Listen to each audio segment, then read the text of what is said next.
what are the tips or steps you take in order to retain those values? Again, I believe that putting the human being in the center of the scene is important. So, just to give you an example,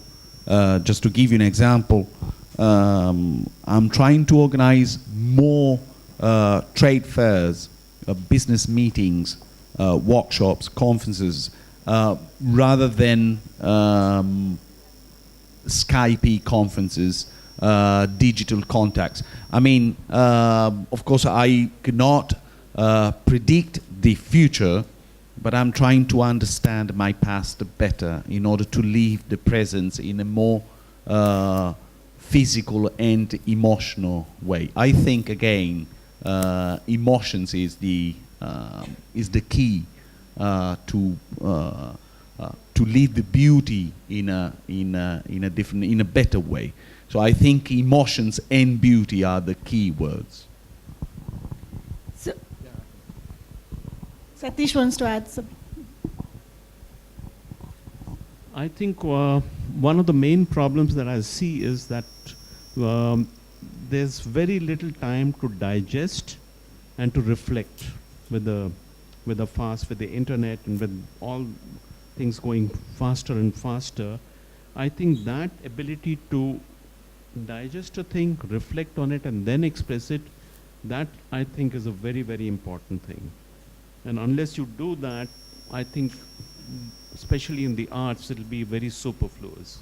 It'll be without emotion, without things. It'll just be something that is just produced for the shock effect or for something like a news bulletin.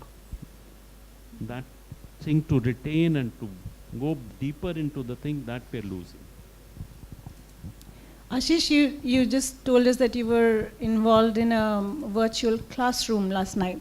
Was that experience very different or exhilarating or better than what you're used to? It was not as good as the real classroom, certainly. It was just that it was feasible for a lot of people in different parts of the world to participate with these students in unpacking some ideas which were in a book. So it had a limited use.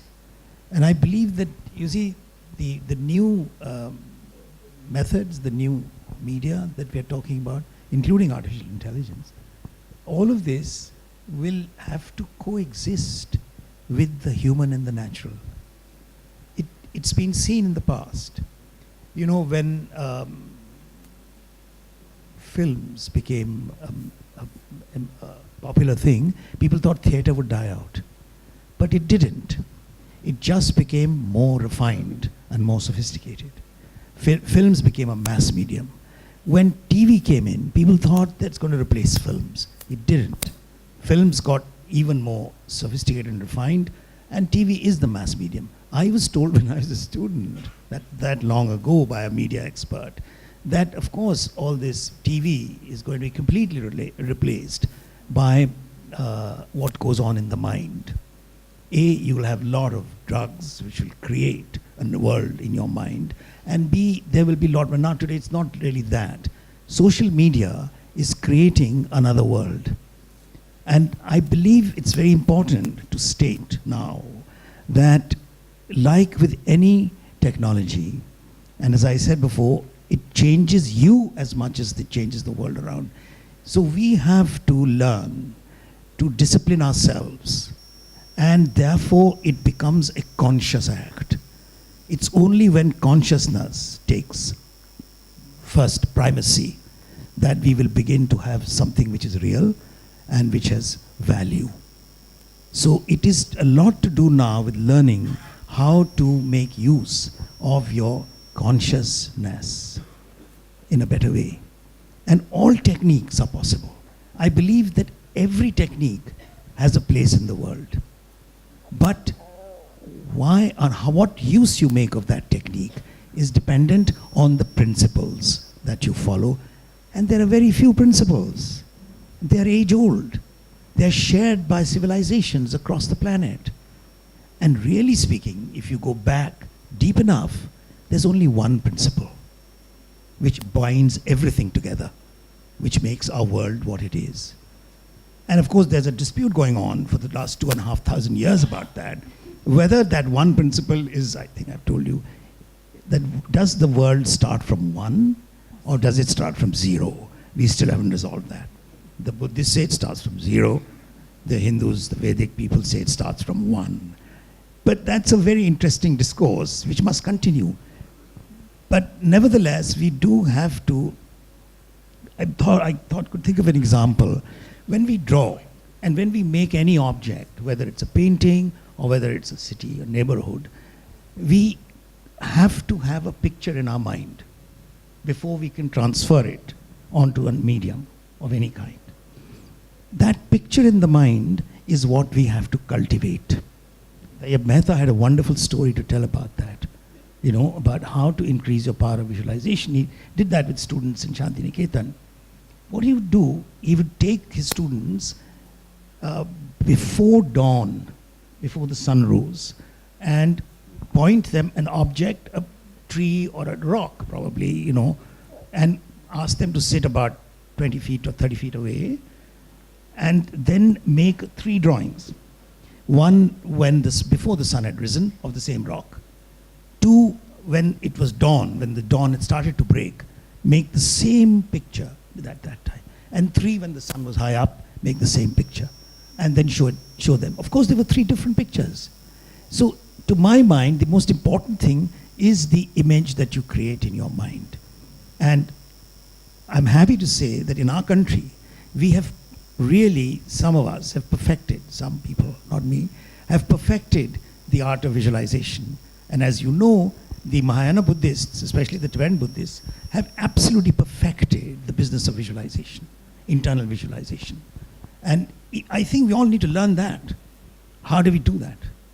Yes, and that's where expression in both art, language, design is not just outward, communicative, but transformative as well. And Martin, what are your thoughts on how this might take your work to? I mean, I think I completely agree with Professor Ganju here, because I think that for me personally, I think it's not relevant to be able to have the ability to draft. Because whether you draw well or whether you paint well or sculpt well or whether you're incredible with software is not important, because these are all tools of communication. And I think the idea is what is the most important thing. And therefore, which is why what Roshni was saying about artists, I mean, there are people who are sort of conceptualizing things. They've not necessarily picked up a pen or paper, but they make the most sublime art, because they communicate it through video, they communicate it through digital media. And equally, I think that I wouldn't necessarily agree with Mr. Gupta here that you need to spend time to create. I think if we look, you need to spend time in here. The production may be actually very instantaneous. And I think it's also important for one form to be slow and meditative, and for other forms to be much more instantaneous, because they reflect and represent the world that we live in. It's of Instagrams, and I mean, Andy Warhol was doing this in the 60s. The idea of the instantaneous image, the instantaneous art. I mean, this art was very, very important. It has sort of impacted the trajectory of contemporary art in very profound ways. So, but I think what needs time is what's in the mind. The production is unimportant, and some of these absolutely, and some of these thoughts are also sort of instantaneous thoughts. So sometimes you react very viscerally in a very animalistic way. So sometimes even the thought may not even actually need to take time. It's just it's an immediate expression. I mean, Jackson Pollock was mentioned earlier. These were sort of action art. I mean, there was a lot of stuff that was happening which was very much more about instantaneous sort of, So I think that has a lot of relevance as well. So does sort of much more quieter, longer meditative art. I mean, I think Duchamp at one point spent sort of, I think over a decade to make one work of art. So it all varies, and I think like human society, there's room for everything. All forms of expressions, all forms of time, No, when I was saying about instant expression, I didn't mean the time taken to express something, but I meant that the time taken to understand something. You may express it instantly, and a lot of my work is instantaneous. In fact, even the thought is not complete before the touch is on my. A lot of my work is calligraphic and is really spontaneous. It's not, but that doesn't mean that there is no thinking process. The thinking process is going on all the time. I'll give you an example. There's some artist did a Buddha, and he had some Japanese or script on it. And I asked him, I was very impressed with the work, and I asked him, what does it say? What does it mean? He said, I don't know, I just picked it off from the net. And that I object to. I think there has to be some thought behind what you're trying to express, rather than just express it for something because you have a medium which you can do instantly. You have all this information, you have an overload of information, but it has to be understood and then expressed, not just put on that. But so do you use that process, as you say, the touch is there before the thought, so art as a means to think rather than the product of thinking? Yeah, I think the whole thought process goes on all the time, but when I'm painting, I'm not aware of this thought. I'm not, as Ashish said, the concept has to be there before.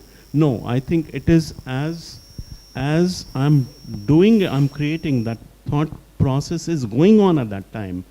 I just created a 1.6 kilometer long, 1 mile long canvas on the elements in Pondicherry.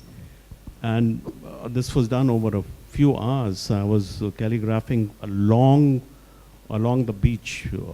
And this process was like very, very quick, very, very, it has to be almost instantaneous. But the whole thought of what I'm going to do and what that has gone on my whole journey on life. That is what is important to understand what you're trying to say. Can I just add? I'd just like to say that I think that I completely agree with you, but I think that the idea of the Buddha image with the ununderstood calligraphy is really, it's quite incredible for our times.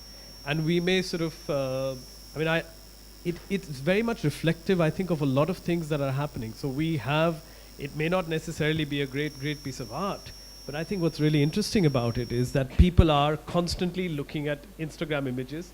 You're constantly picking up things without sort of thinking about it. You're then pasting it onto other things that you've made. So as a work of art, it really does, in some strange way, perverse way even perhaps, but it does speak of our times. So I would not dismiss it, because I think it is a gesture that is very objectionable because of all the things that I think Professor Ganju spoke about reason. Let's talk about reason and why and logic. But the point is that at some point, this gesture and bringing together two completely disparate things without thought, based on some image, also talks about the contemporary times that we live in. So I think it should be critiqued. I'm not sort of saying that it should be valorized necessarily, but it should be acknowledged that this gesture is something that talks of our society. Is that enough to express something without understanding? Is that enough to just cut and paste? I object to that. Well, as much as, let's say, Andy Warhol soup cans, tomato soup cans are. You go into...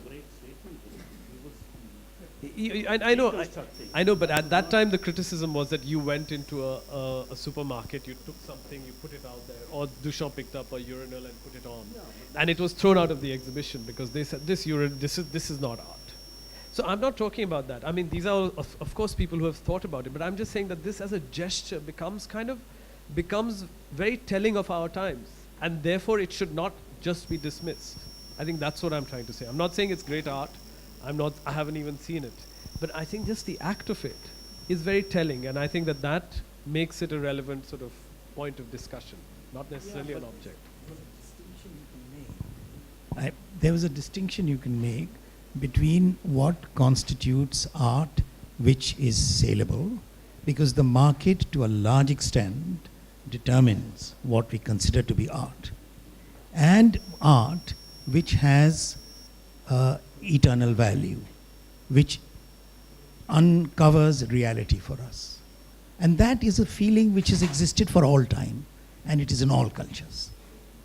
At one point in time, it became overtaken by religious practices, but it was still even then recognized that there was some eternal value which had to be revealed, and it was the purpose of art to do that. And yet today we do have the other side, where Francesca, you wanted to add something? Yeah, very quickly. Just want to go back very quickly to the role of education. I very much believe in the role of education because that is fundamental, I would say. And I think this is just a provocation to Dr. Vibhuti. I mean, I believe that schools and universities, that is the center of the universe, that is really food for our souls. I think that we all, but teachers above all, institutions above all, educate students to speak more, to speak each other, to speak and try to learn the art of speaking and the art of listening more than speaking. And also, this is a provocation. This is not, of course, a suggestion. I don't want to advise. This is an ancient desire. Universities should also involve families, because more than students, it's families that need to learn. And otherwise, in order to bridge the gap between new and old generations, I think we should involve families in this speaking and listening process. And this brings to creativity, I believe, because, of course, I'm not an artist. Originally, I'm just an international lawyer, so I have no title to speak, actually. But also, again, I believe that creativity comes from speaking, staying with the others, understand and learn how to stay in a society, listening, and involving families in this educational program. I think it's important. It's not, it can't be just a unilateral process, teaching system, students. Thank you. Thank you. And of course, we are dealing with adolescents, 18 to 23-year-olds who want to run in the opposite direction of parents. So I did propose to the students that I would like to start a kind of a parent-teacher meeting more regularly, and they said, don't call our parents here, please don't call our parents. So yes, but I think you're very right. I think some kind of a joint activity where they all come together and do something together is now decreasing in the home, because they're WhatsApping each other and not talking. So perhaps we would become the space where they would talk. And thank you for that. Is there any question? Roger, you want to? Yeah, yes, I would like to ask a question, because I think they are not only WhatsApp each other, but we are WhatsApping each other. I don't think we should put ourselves outside the group that are sitting here. I have a question to ask all of you, and it's linked with gaming, because it's very easy for our generation to say, well, you know, we've got the things and they're not learning and they're doing and they're rushing out. We are rushing in just the same way, I think. Fortnite, you will know, is a game that many are addicted to. It is now passing over the addiction stage because there are new games, and one of the newest games is called Fail Better. This brings fail better. I don't know whether anyone knows that phrase. It comes from Samuel Beckett. Your students won't know who Samuel Beckett is, but I suggest you look. Samuel Beckett is an Irish writer who said, when he was asked what he was going to do and why he was speaking, because he didn't like speaking, was, I'm going to fail again and fail better. So my question to you, which comes back to Buddhism, at the very beginning, My question to you all, do you anticipate a stage where you won't have anything to explain anymore? Where you efface and lose the rigidity or the position, and you can efface yourself, coming back to Satish Gupta's talk about emptiness, and finding the emptiness and finding the fullness in emptiness. Each of you, do you think you'll reach a stage, or you might reach a stage, where you say, enough, basta, I will let the others take over? So, a specific question is, when might you stop this ability of explaining all the time? And move over to Rumi's phrase, the listening intelligence. That's just a provocation, because I think we're coming to the end. And fail better. Do you want to comment on that? Have we failed better? Are you asking me? Yes. I think you shouldn't ask me, you should ask students. So how have we done? Have we? Any comments on that? That's Vibhuti's point of running away. It's very interesting if we look at 2 hours, how the audience has changed over 2 hours. And yet, we sit at the front and speak to each other as if there's no change. And they're getting fragments of what we speak, and we're going in and out of attention and coming out. So I suppose all I'm saying is it's as much us who are sitting there to be engaging and realizing we do use WhatsApp, we do use the digital, and So- we use it in ways that are not so different. yeah. My point wasn't really whether we are better because we use less technology and the future generation is worse or not as good as us. My question was really when you have a creative process where materiality and technology are entrenched in your identity as an artist or an architect, where do you say, okay, paint and brush is my thing, I do not do digital because that's how I express myself? Or do you say, actually, my thinking is such that it now needs this new technology to, I mean, in the thought process, are you kind of moving with technology or you sort of resist?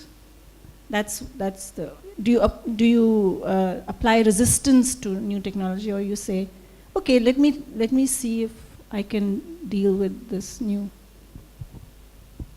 I think both have value, and I don't think there is a difference. Why should we reject one for the other or choose one? I think both are important and both needs to be integrated. My question was whether people will be shocked if Satish Gupta did a digital exhibition. Why not? And would you? Totally, Would you do? absolutely. Absolutely, I may do it. I'm very looking soon. forward to that. Yeah. Have you seen Akbar's prints which he made on the computer? You know what, 20, 30 years ago, he suddenly decided that he would make prints using a computer. And he was telling me about it. He was delighted by suddenly discovering a new paint box, as it were. And they're very nice. They're great. So but I think I want to turn Roger's question around, because I think Roger's question has not been addressed. He has obviously placed given a perspective to this assembly, that there is a stage and that there is an audience. Now, I would like to just make, what it reminded me of is a desire or an ambition that I have, which I've been nursing now for a good 20 odd years, that we have to find an educational transaction where every student is a teacher. This assembly is of teachers, if you like, or students. So we are not on any stage That is only a physical manifestation. What you see, all you see is Maya, Roger, as Satish has very carefully pointed out to us. It is all Maya. So, every one of them is a teacher. Most of my students, many of my students have become excellent teachers. And the mark of a good teacher is when the student becomes a better teacher. Not failing, but becoming a better teacher. Beckett was a junkie when he said that. I know Beckett and his work very well. But junkies can still have an opinion. No, great. I have very good friends who are junkies. Okay, Robert good, Fraser, good, the great art good. dealer. Remember that. Okay, Professor Ganju has many friends who are junkies. Junkies, yes, Useful. I don't know for what it would be useful, but the fact is that I'm not putting down junkies. But what I'm saying is that junkies have a particular frame of mind, which has a lot to do with, it's a nihilistic frame of mind. And Beckett was known for his nihilism, as was Immanuel Kant, and various other luminaries of our times or before our times. However, I think we should Okay. okay, we could go on for hours. Lunch? No, just to give Francesco. it a quick answer. I mean, of course, I have nothing against technology. My opinion is that the minute technology dominates over a human being, that's the end. But technology, I mean, we need it, we have to use it, and not technology has to use us. That's all. No basta, no stop. It should be a never-ending process. This is what I meant when I said you need to teach us, I consider myself a student, how to speak, how to listen, involving our families, in order for you to be a bit more students, and in order for them to be a bit more teachers. But the problem is, I'm sorry to say, this is a provocation, I'm afraid you want to keep this gap. Otherwise you lose your role. That's well said to everybody. No, you yourself, of course. I mean, No, he's going to be here tomorrow soon, so we're going to say that to him. Thank you very much. Any other? Yes. So last two questions and then we move to lunch. I think that's basta. Pasta or basta? Okay. Quick question.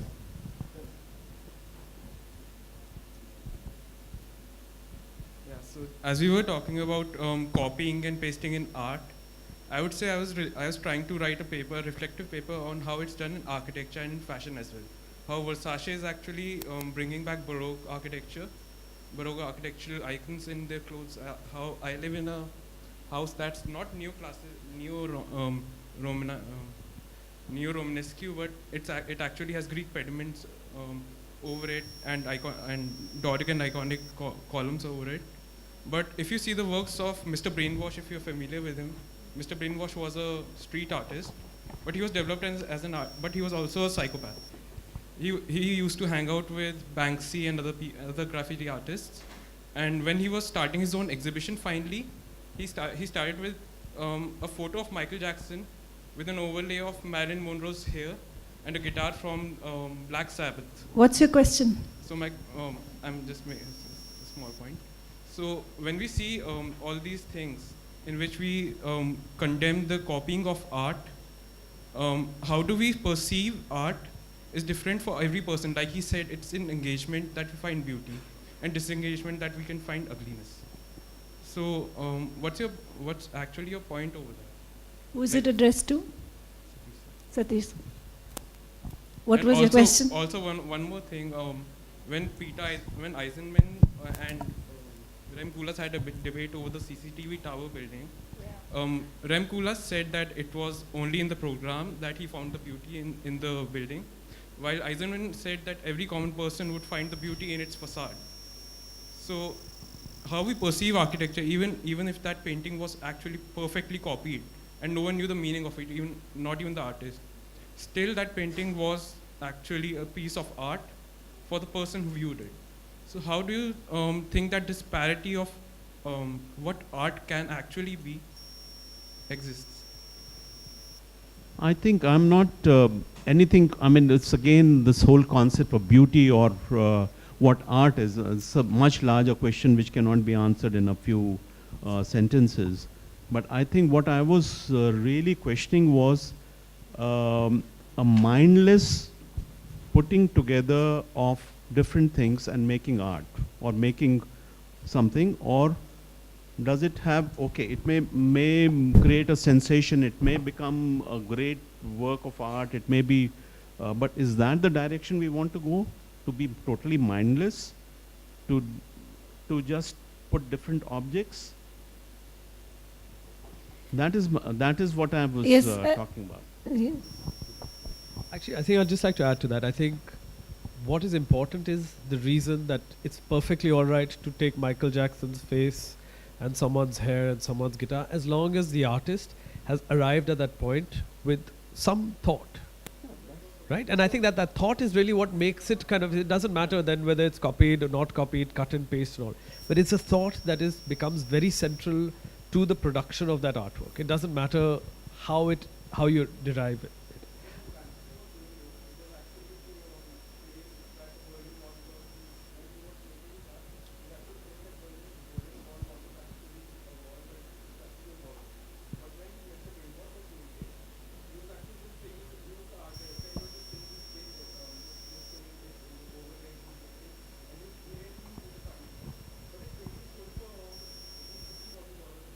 I mean, I'm not familiar with this, so, and I don't think money should be actually at any way some sort of metric of whether it is good or bad art, and I don't know about this particular work or artist, so I can't comment on it. But I think Banksy is someone whose work I'm a little bit familiar with, but he's copying sort of iconography from across sort of popular culture and using it, but he uses it very poignantly actually, and uses it very particularly with deep political meaning, you know. So I think that makes his art sort of relevant. The other person I don't know about. My comment about just putting together stuff earlier was that I was just saying that these become interesting points of discussion in contemporary times. I wasn't validating it as any art or good art or any art at all. I just thought that it was kind of really reflective of our times, of an earlier conversation about the Buddha with the script. Thank you. I think we'll have to now move the questions to the lunch room, if we could do that, unless there's a, here. Okay? Thank you. Thank you very much. Thank you. We would like to express our heartfelt gratitude to all the speakers for sharing with us your insights on art and architecture. Thank you, everyone.